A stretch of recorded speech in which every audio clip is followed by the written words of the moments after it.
Swastiastu,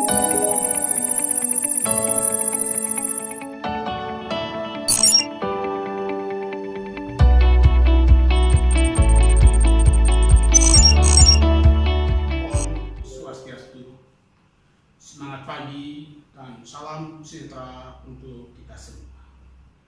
Bapak Ibu yang saya hormati, peserta pelatihan yang berbahagia, kita akan lanjutkan materi pelatihan kali ini dengan pemetaan kompetensi dan indikator.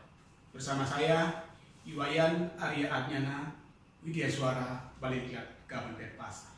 Adapun kompetensi pelatihan untuk kali ini adalah menganalisis keterkaitan antara kompetensi dasar, indikator, dan model pembelajaran. Sedangkan indikator pencapaian kompetensi menyusun rumusan indikator kompetensi dasar berdasarkan mata pelajaran dan menganalisis model pembelajaran yang tepat sesuai dengan kompetensi dasar dan indikator. Kita akan lanjutkan ke pengertian KIKD.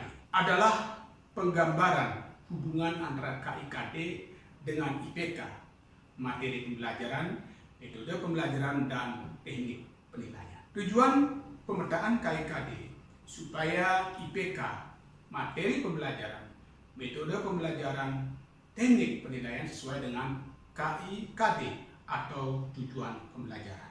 Bapak Ibu yang saya hormati, peserta pelatihan yang berbahagia, adapun elemen perubahan dalam kurikulum 2013, yaitu yang pertama SKL, yaitu Permendikbud nomor 20 tahun 2016, standar isi Permendikbud nomor 21 tahun 2016, standar wilayah Permendikbud nomor 23 tahun 2016, dan standar proses Permendikbud nomor 22 tahun 2016. Kita akan berbicara tentang kurikulum 2013 revisi. Apa saja hal-hal yang kenapa harus kurikulum itu direvisi?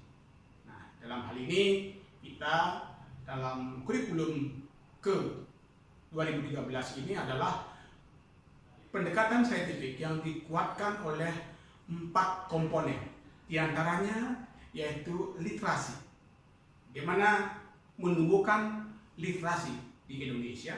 Yang kedua yaitu PPK, karakter, kecakapan berpikir abad 21, dan HOTS. Kecakapan abad 21 ini, yang dimaksudkan kecakapan abad 21 adalah berpikir kritis, kreatif, dan inovasi. Selanjutnya kolaborasi, dan terakhir yaitu komunikasi. Alur perencanaan dari pembelajaran, Bapak Ibu, dari SKL akan diturunkan ke KI1, yaitu perilaku keagamaan, KI2 yaitu perilaku sosial, KI3 knowledge atau pengetahuan, dan KI4 yaitu keterampilan. Nah, seperti ini KD dari KI3 lanjut ke KD dari KI4, KD dari KI2, dan KD dari KI1.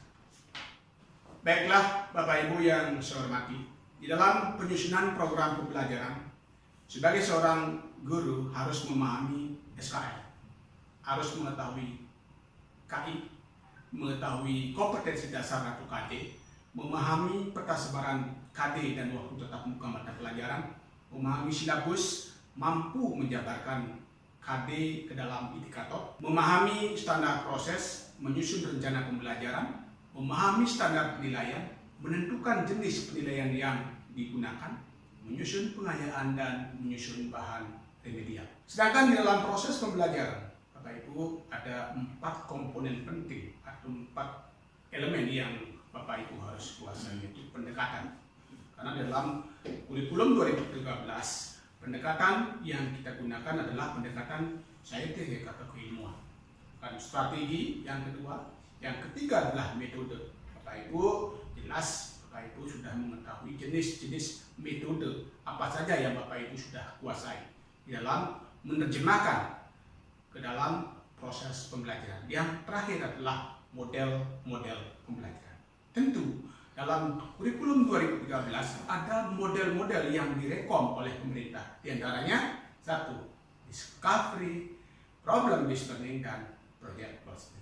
Pembelajaran efektif, ya seperti komponen yang saya sampaikan tadi, model adalah merupakan pembungkus daripada ketiga elemen-elemen itu, yang antaranya pendekatan, strategi, dan metode itu sendiri. KIKD kadang-kadang berubah. KIKD sesuai dengan Permendikbud nomor 24 tahun 2016. Kalau di KMA adalah nomor 123 tahun 2019 tentang kurikulum PAI dan bahasa Arab pada madrasah. Sedangkan di dalam Permendikbud terbaru yaitu nomor 37 tahun 2018. KIKD harus dijabarkan ke dalam standar proses Permendikbud nomor 22 tahun 2016, yaitu ke dalam Prota Promes. Bapak Ibu pasti dalam menyusun sebuah RPP, paling tidak Bapak Ibu harus mengenal Prota Promes yang dimaksudkan. Selanjutnya dalam silabus, dan terakhir baru ke rencana pembelajaran. Bapak Ibu yang saya hormati, kita akan lanjutkan sekarang ke indikator pencapaian kompetensi.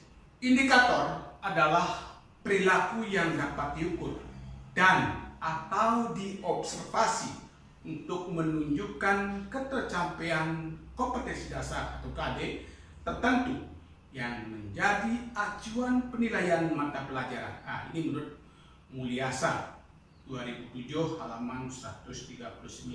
Sedangkan fungsi indikator antara lain sebagai pedoman dalam mengembangkan materi pembelajaran atau bahan ajar, mendesain kegiatan pembelajaran, dan merancang dan melaksanakan penilaian hasil belajar. Ketentuan di dalam perumusan indikator. 1. Indikator dirumuskan dari KD. 2. Menggunakan kata kerja operasional atau KKO yang dapat diukur. Yang ketiga, dirumuskan dalam kalimat yang simpel, jelas, dan mudah dipahami. 4. Tidak menggunakan kata yang bermakna ganda. 5. Hanya mengandung satu tindakan.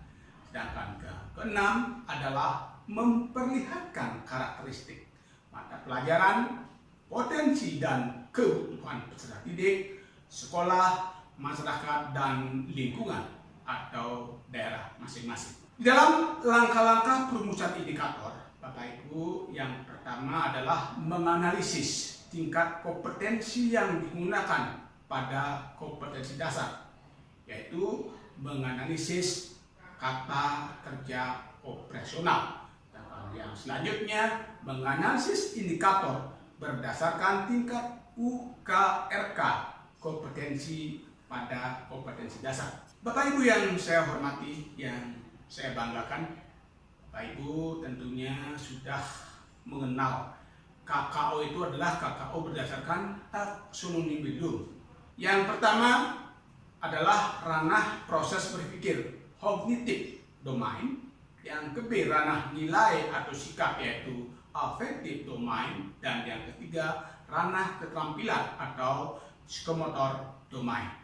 Bapak Ibu, kita mengenal ranah kognitif dari C1 sampai dengan C6, yaitu dari taksonomi Bloom revisi. Untuk contoh kata kerja ranah kognitif dari C1 sampai C6, dari mengingat, memahami, ya, menerapkan, menganalisis, mengevaluasi, dan mengkritik beberapa kalimat. Nah, kalau dari C1 apa saja ada di C1 dari atas sampai bawah itu sepadan dengan C1. Begitu juga di C4 dari atas sampai bawah itu termasuk C4. Nah, ini adalah contoh kata kerja ranah psikomotorik, ya, dari P1 sampai dengan P2. Di contoh ranah kerja psikomotorik apa saja? Ada yang namanya mengenalkan, ada yang namanya melatih, ada mencampur, dan lain sebagainya. Kan analisis tingkat UKRK pada kompetensi dasar berdasar pada UKRK yang seperti saya sampaikan tadi, sedangkan analisis tingkat UKRK pada KD. UKRK sendiri adalah urgensi, holiditas, relevansi, dan keterpakian. Ya. Ada di sana indikator sangat penting dan indikator penunjang. UKRK dapat dijadikan kriteria dalam memilih dan memilah ketepatan indikator penting atau indikator penunjang. Urgensi adalah tingkat kepentingannya. Maka urgensi dimaknai bahwa indikator tersebut penting dikuasai oleh peserta didik. Kontinuitas adalah berkelanjutan. Menjadi dasar bagi indikator selanjutnya atau mempunyai hubungan dengan indikator pada tingkat lanjut. Sedangkan relevansi bermakna bahwa indikator tersebut mempunyai hubungan dengan mata pelajaran lain serta memiliki nilai yang aplikatif dalam kehidupan bermasyarakat. Bapak Ibu yang saya banggakan, selanjutnya kita akan berbicara tentang klasifikasi indikator. Yang pertama, indikator kunci. Apa yang dimaksudkan dengan indikator kunci? Indikator kunci adalah indikator yang sangat memenuhi kriteria UKRK. Nah, yang kedua, kompetensi yang dituntut adalah kompetensi minimal yang terdapat pada kompetensi dasar. Memiliki sasaran untuk mengukur ketercapaian standar minimal dari kompetensi dasar dan dinyatakan secara tertulis dalam mengembangkan RPP dan harus teraktualisasi dalam pelaksanaan proses pembelajaran, sehingga kompetensi minimal yang harus dikuasai siswa tercapai berdasarkan tuntutan KD mata pelajaran itu sendiri. Selanjutnya yang kedua yaitu indikator pendukung. Indikator pendukung sangat membantu peserta didik memahami indikator kunci.